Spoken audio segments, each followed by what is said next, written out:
আসসালামু আলাইকুম। এখন দেখবেন সংবাদ শিরোনাম।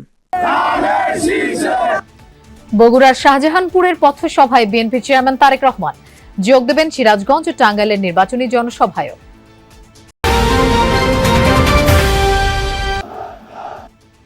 একদলীয় শাসন দেখতে চায় না জামায়াত। কুমিল্লার ১৪ গ্রামে ডাক্তার শফিকুর রহমান যোগ দিয়েছেন দাউদকান্দির নির্বাচনী জনসভায়ও।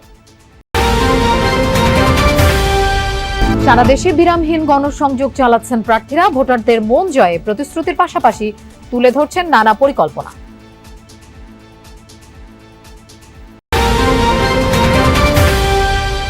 কয়েক জায়গায় নির্বাচনী সহিংসতা, প্রাণহানি সহ আছে আহত। ভোটের নিরাপত্তায় সারা দেশে মোতায়েন করা হবে ৩৪,০০০ বিজিবি সদস্য। এতক্ষণ দেখছিলেন সংবাদ শিরোনাম, এখন দেখবেন বিস্তারিত।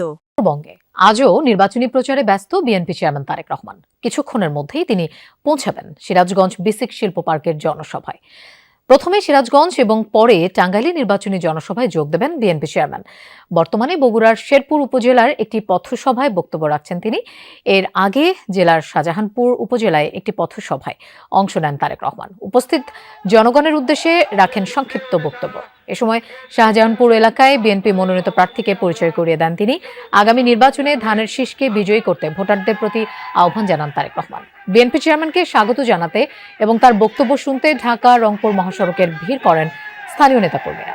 এর আগে সকালে বগুড়ার হোটেল নাচ গার্ডেনে এক মত বিনিময় সভায় অংশ নেন বিএনপি চেয়ারম্যান। এ সময় বগুড়া ৬ সদর নির্বাচনী এলাকার বিএনপি এবং অঙ্গ সংগঠনের নেতৃবৃন্দের সাথে মত বিনিময় করেন চেয়ারম্যান তারেক রহমান। দর্শক, সিরাজগঞ্জের সমাবেশ স্থলে আছেন আমাদের সহকর্মী সাইফুদ্দিন রবিন। আমরা তার কাছে যাচ্ছি। রবিন, তারেক রহমান কখন যোগ দেবেন জনসভায়, পরবর্তী কর্মসূচি সম্পর্কে একটু জানতে চাই।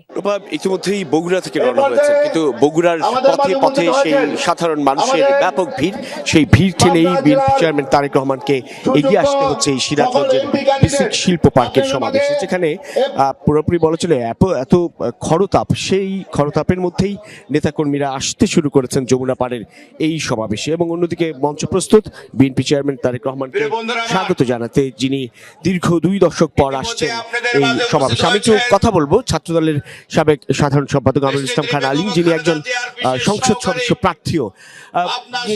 আপনি যদি একটু বলতেন যে তারেক রহমান আজকে এই অঞ্চলে আসছে, কি বার্তা দিবেন তিনি আসলে স্থানীয়দেরকে?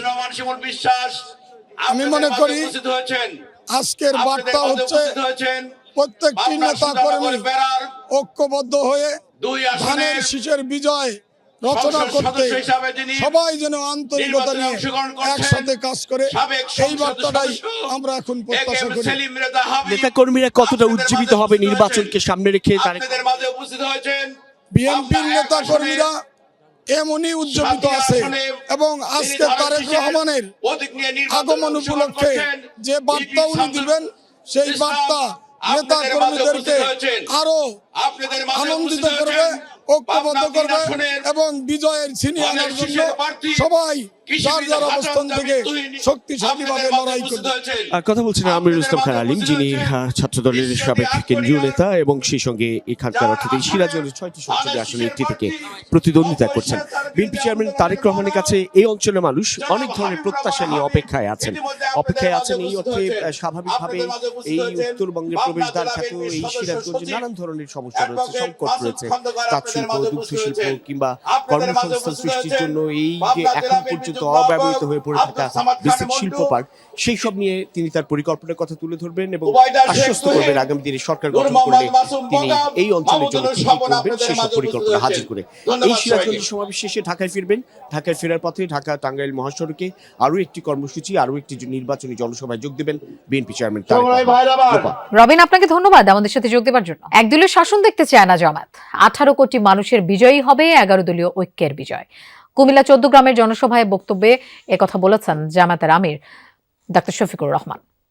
সকালে 14 গ্রাম উপজেলা মাঠে নির্বাচনী সমাবেশে যোগ দেন তিনি। এ সময় তার সাথে ছিলেন 11 দলীয় ঐক্যের নেতৃবৃন্দ। বক্তব্যে জামায়াত আমির জানান, এদেশের মানুষ অতীতের মতো আর কোনো আধিপত্যবাদ দেখতে চায় না। পুনরায় এমন কিছু হলে জুলাইয়ের মতোই রুখে দেবে জনগণ। জামায়াতের নামে অপপ্রচার, মিথ্যাচার চালানো হয় বলে অভিযোগ করেন তিনি। ক্ষমতায় আসলে নারীদের সম্মান সুপ্রতিষ্ঠিত করা হবে, দেন এই নিশ্চয়তা।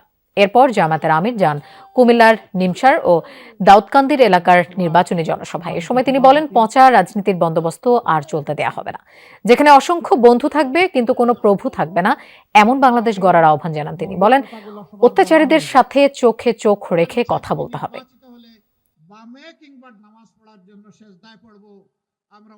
ইনশাআল্লাহ আল্লাহর পর আস্থা রেখে ভরসা রেখে বলতে পারি যে বাংলাদেশের মানুষ একটা পরিবর্তন চায়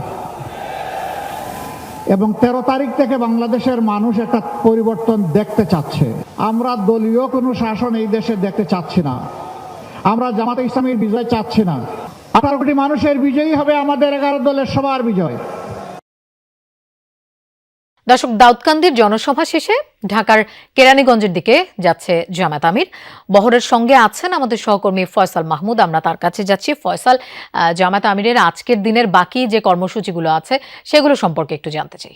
লোপা, কিছুক্ষণ আগেই জামায়াত আমির কুমিল্লা জেলার যে দাউদকান্দি যে আসনটি রয়েছে কুমিল্লা 1, সেখানে নির্বাচনী জনসমাবেশ শেষ করে এই মুহূর্তে তিনি জামায়াত আমিরের যে গাড়ি বহরটি রয়েছে সেটি মূলত ঢাকা যে কেরানীগঞ্জের যে আসনটি রয়েছে তার উদ্দেশ্যেই কিন্তু যাচ্ছে। আর কিছুক্ষণ পরেই তিনি সেখানে উপস্থিত হওয়ার কথা রয়েছে। কেরানীগঞ্জ শাক্তা উচ্চ বিদ্যালয়ের মাঠে আজকে একটি জনসভা রয়েছে এবং সেখানে ঢাকা 1, 2, 3 ও 19, 20 এই 5টি আসনের প্রার্থীরা উপস্থিত থাকবেন এবং সেখানে এই নির্বাচনী সমাবেশে জামায়াতের আমির যোগ দিবেন। হয়তো বিকাল 3টার মধ্যেই তিনি সেখানে পৌঁছাবেন। সেই লক্ষ্যে তিনি কুমিল্লা থেকে ইতিমধ্যে যাত্রা শুরু করেছেন এবং দেখছেন সেই গাড়ি বহরটি চলছে। আর হয়তো ঘণ্টাখানেকের মধ্যেই সেখানে পৌঁছার সম্ভাবনা রয়েছে। এর আগে যেমনটি বলছিলাম, তিনি কুমিল্লায় 3টি জনসমাবেশে অংশ নিয়েছেন এবং প্রথমটি শুরু হয়েছিল কুমিল্লা 11 আসন 14 গ্রাম, যেটি মূলত জামায়াত ইসলামের নায়েবে আমির সৈয়দ আবদুল্লাহ মোহাম্মদ তাহেরের আসন। সেখান থেকে তিনি এর আগেও নির্বাচিত হয়েছেন। আজকে সকালে সেখানেই মূলত সবচেয়ে বড় জমায়েত হয়েছে এবং সেখানে তিনি জামায়াত ইসলামের যে রূপরেখা বা জামায়াত ইসলামের যে ইশতেহার, জনগণের জন্য তাদের যে পরিকল্পনা সেই বিষয়গুলো তুলে ধরেছেন। সেখানে নারীর অধিকার নিয়ে কথা বলেছেন, তেমনি 16 কোটি মানুষের স্বার্থ রক্ষা করে তাদের আগামীর যে রাজনীতি, সেই রাজনীতির কথা বলেছেন। একই সাথে তাদের বিরুদ্ধে যে প্রচারণা হয়ে থাকে, নারী বিদ্বেষী কিংবা কওমি মাদ্রাসার বিরুদ্ধে তারা কাজ করেন, এই ধরনের যে প্রোপাগান্ডা বা অপপ্রচার, তার বিরুদ্ধেও তিনি কথা বলছেন। সেই সাথে তিনি কঠোরভাবে হুঁশিয়ারি দিয়েছেন যে যারা নারীদের উপরে দেশের বিভিন্ন জায়গায় হামলা চালানো হচ্ছে, সেই সব বিষয়েও জামায়াতের আমির আজকেও বেশ কঠোর ভাষায় তিনি সমালোচনা করেছেন। যারা এই ধরনের হামলা করবে বা যারা এই ধরনের নারীদেরকে হেনস্থা করছে, তাদের বিরুদ্ধে তারা কঠোর অবস্থানের জানান দিয়েছেন জামায়াতের আমির এবং তাদেরকে সেই ধরনের নেক্কারজনক কাজগুলো থেকে বিরত থাকার আহ্বান জানিয়েছেন। তো লোপা, আর কিছুক্ষণের মধ্যেই ঢাকার কেরানীগঞ্জের সমাবেশে যোগ দিবেন জামায়াতের আমির। সেখানে পৌঁছে আমরা সেখানকার সর্বশেষ জানাতে পারবো আপনাদের। নিশ্চয়ই ফয়সাল, আপনাকে ধন্যবাদ আমাদের সাথে যোগ দেওয়ার জন্য। নির্বাচনী প্রচারণায় মুখর রাজধানী। বিএনপি প্রার্থীরা ধানের